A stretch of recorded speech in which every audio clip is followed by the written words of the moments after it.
மலேசிய நகரத்தார் சமூகம் சொந்தமாக கூட்டுறவு வங்கி ஒன்றை தொடங்க வேண்டும் என்று தேசிய ஒற்றுமைத்துறை துணை அமைச்சர் செனட்டர் சரஸ்வதி கந்தசாமி வலியுறுத்தியுள்ளார். இந்நாட்டில் நகரத்தார் சமூகம் பெரிய பாரம்பரிய வரலாற்றை கொண்டுள்ளதாக அவர் சுட்டிக்காட்டினார். பல சமூகத்தினர் தொழில்களை தொடங்கவும் வர்த்தக நடவடிக்கைகளை மேற்கொள்ளவும் இந்த சமூகத்தினர் முக்கிய பங்காற்றி உள்ளதாக அவர் குறிப்பிட்டார். மலேசிய நகரத்தார் சங்கம் ஏற்பாடு செய்த 2025 செட்டிநாடு வணிக சந்திப்பு விழாவை தொடக்கி வைத்து பேசுகையில் அவர் இவ்வாறு கூறினார். இந்த சமூகத்தைச் சேர்ந்தவர்கள் இந்நாட்டில் பெரும் சாதனைகளை படைத்து வருகின்றனர். மேலும் பல சாதனையாளர்களை உருவாக்க இவர்கள் அடித்தளமாக இருந்து வந்துள்ளதாக சரஸ்வதி கந்தசாமி குறிப்பிட்டார். இந்த நிலையில் இவர்கள் தற்போது ஒன்றிணைந்து மலேசிய நகரத்தார் வர்த்தக தொழிலியல் சபையை தொடங்கியுள்ளனர். இந்த வர்த்தகர் சபையின் தோற்றம் மிக முக்கியமான ஒன்று என்று கருதப்படுவதாக அவர் தெரிவித்தார். இந்நாட்டில் உள்ள இந்திய சமூகத்தின் பொருளாதார நிலையை மேம்படுத்த இதுவரை பல நடவடிக்கைகள் மேற்கொள்ளப்பட்டு வந்த போதிலும் இந்திய சமூகத்தினர் இன்னும் பின்தங்கிய நிலையில்தான் உள்ளனர். ஆகையால் இந்த பிரச்சினைக்கு நல்லதொரு தீர்வு காண மலேசிய நகரத்தார் வர்த்தக சபையினர் சொந்த வங்கி ஒன்றை தொடங்க வேண்டும் என்று சரஸ்வதி கந்தசாமி வலியுறுத்தினார். இதன் வழி சிறு குறு மற்றும் நடுத்தர வர்த்தகர்களுக்கு உதவ இவர்கள் உறுதுணையாக இருக்க வேண்டும் என்றும் அவர் கேட்டுக்கொண்டார். சொந்த வங்கியை தொடங்க இவர்கள் ஆர்வம் கொண்டால் இந்த விவகாரத்தை அரசாங்கத்தின் பார்வைக்கு கொண்டு செல்ல தாம் தயாராக இருப்பதாக அவர் உறுதி அளித்தார்.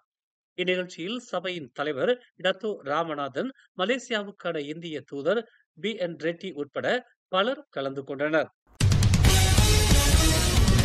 அதிகாரப்பூர்வமான தளங்களில் இருந்து துல்லியமான உண்மையான தகவல்களை மக்கள் பெறுவதை உறுதி செய்வதற்காக பிரதமர் அலுவலகத்தில் நேற்று தொடங்கி தினசரி விளக்கமளிப்பு கூட்டத்தை நடத்த பிரதமர் டதஸ்ரீ அன்வார் இப்ராஹிம் ஒப்புக்கொண்டுள்ளார். தினசரி நடத்தப்படும் இக்கூட்டத்தின் மூலம் அண்மைய பிரச்சனைகள், முக்கிய கொள்கைகள் மற்றும் மக்கள் தெரிந்து கொள்ள வேண்டிய அண்மைய தகவல்கள் குறித்து விளக்கம் அளிக்கப்படும் என்று பிரதமரின் மூத்த பத்திரிகை செயலாளர் துங்கு நஸ்ருல் வைடா கூறினார். பொதுமக்களிடம் அவதூறு மற்றும் தவறான தகவல்கள் பரப்பப்படுவதை தவிர்க்கும் ஒரு முக்கிய நடவடிக்கை இது என்று அவர் குறிப்பிட்டார். நிர்வாகத்திற்கும் மக்களுக்கும் இடையே வெளிப்படைத்தன்மையை நிலைநிறுத்த வேண்டும் என்ற மடானி அரசாங்கத்தின் திட்டத்திற்கு ஏற்ப இம்முயற்சி அமைந்துள்ளதாக அவர் சுட்டிக்காட்டினார். அதோடு உண்மையான துல்லியமான ஆதாரங்களின் மூலம் சில தகவல்களின் உண்மையை சரிபார்க்கும் நடைமுறையை வளர்ப்பதற்கும் இது நடத்தப்படுகின்றது என்று அவர் கூறினார். அதிகமான தொகுதிகளில் வெல்வதை முதன்மை குறிக்கோளாக கொண்டு மசிசா வருகின்ற அனைத்து மாநில மற்றும் பொது தேர்தல்களில் போட்டியிடும் என்று தெரிவிக்கப்பட்டுள்ளது. தொடர்ந்து 5 ஆண்டுகளாக தனது தொகுதிகளில் மசிசா வெற்றி பெற தவறியதால் அக்கட்சி தனது ஆளுமையை இழக்கும் ஆபத்தில் உள்ளதோடு தனது பங்கை நிறைவேற்றுவதிலும் சிரமத்தை எதிர்நோக்குவதாக அதன் தலைவர் டதஸ்ரீ டாக்டர் வி.க. சியோம் தெரிவித்துள்ளார். தேசிய முன்னணியில் உள்ள மசிசாவின் இலக்கு இனி என்ன என தாங்கள் சிந்திக்க உள்ளதாகவும் இணைந்து கலந்துரையாட வேண்டும் என்றும் அவர் தெரிவித்துள்ளார். மாநில மற்றும் பொது தேர்தலில் சதுரங்க ஆட்டம் மற்றும் பல்வேறு சூழ்நிலைகளை எதிர்கொள்வதை தாங்கள் பார்க்கிறோம். யார் யாரை எதிர்கொண்டாலும் தயார்நிலை பணிகளை நிச்சயம் மேற்கொள்ள வேண்டும் என்று அவர் எடுத்துரைத்தார். நேற்று விஸ்மா மசிசாவில் அக்கட்சியின் 76வது நிறைவு ஆண்டை கொண்டாடிய பின்னர் செய்தியாளர்கள் மத்தியில் இவ்வாறு குறிப்பிட்டார்.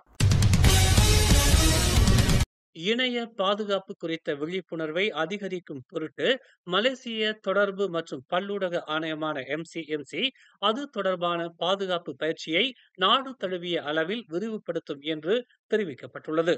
பலதரப்பட்ட மக்களை உள்ளடக்கி இணைய பாதுகாப்பு தொடர்பான விழிப்புணர்வு பிரச்சாரத்தை செயல்படுத்தும் தொடர்பு அமைச்சின் இலக்குடன் இந்நடவடிக்கை மேற்கொள்ளப்படுவதாக MCMCயின் துணை நிர்வாக இயக்குனர் டத்தோ சுல்கர்னைன் முகமது யாசின் தெரிவித்தார்.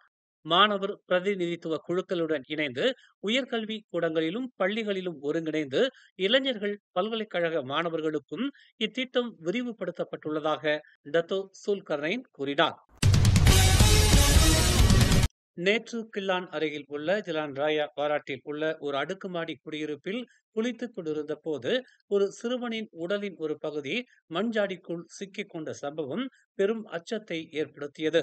இச்சம்பவம் குறித்து நேற்று இரவு 7:30 மணிக்கு துறைக்கு தகவல் தெரிவிக்கப்பட்டதாக ஸ்லாங்கூர் தீயணைப்பு மற்றும் மீட்புத் துறையின் உதவி இயக்குனர் அமாத் முக்லிஸ் முக்தார் தெரிவித்தார். இதனை அடுத்து கிள்ளான் தெற்கு தீயணைப்பு மற்றும் மீட்புத் துறையைச் சேர்ந்த ஒரு குழு உடனடியாக சம்பவ இடத்திற்கு விரைந்தது. பாதிக்கப்பட்டவர் 8 வயது சிறுவன் என்பதை அவர்கள் கண்டறிந்தனர். தனது மகன் குளியலறைக்குள் இருந்து உதவிக்காக அலறுவதை கேட்ட பிறகு நிலைமையை தாம் அறிந்து கொண்டதாக பாதிக்கப்பட்டவரின் தாயார் கூறியதாக விசாரணையில் தெரிய வந்துள்ளது.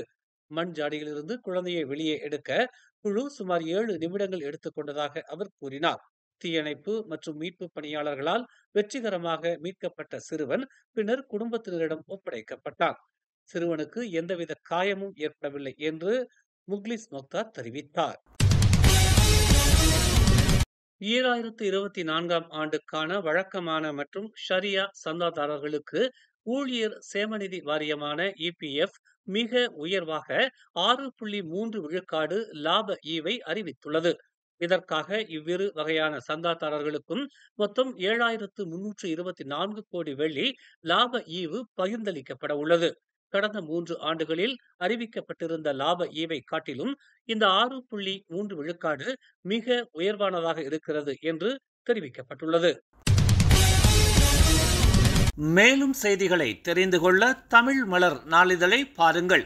உடனுக்குடன் செய்திகளை தெரிந்து கொள்ள தமிழ் மலர் இணையதளம், தமிழ் மலர் செயலி மற்றும் மலர் டிவி யூடியூப் சேனலை வலம் வாருங்கள். எங்களோடு இணைந்திருக்க மலர் டிவியை பதிவு செய்து கொள்ளுங்கள். உறவுகள் மகிழ்ந்திட விருப்பம் மற்றும் பகிர்வு சேவையை சொடுக்கிடுங்கள்.